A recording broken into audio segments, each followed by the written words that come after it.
بسم اللہ الرحمن الرحیم۔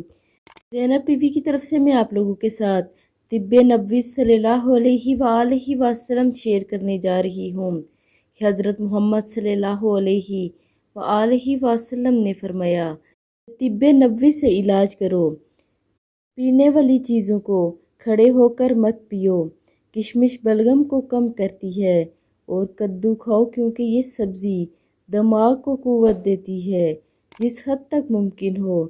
لہسن کا استعمال کرو کیونکہ یہ 70 بیماریوں کی دوا ہے۔ کلونجی ہر درد کی دوا ہے سوائے موت کے کہ اس کی کوئی دوا نہیں ہے۔ مٹی کھانے سے پرہیز کرو اس لیے کہ مٹی کھانا میری امت پر حرام ہے۔ کھجور کو ناشتے میں کھاؤ تاکہ تمہارے اندرونی جراثیم کا خاتمہ ہو جائے۔ تمہاری غذا میں بہترین غذا روٹی اور پھلوں میں بہترین پھل انگور ہے۔ آپ سب بھی ان بتائے گئے طب نبوی پر ضرور عمل کریں اور ویڈیو کو آگے لازمی شیئر کریں۔ جزاک اللہ۔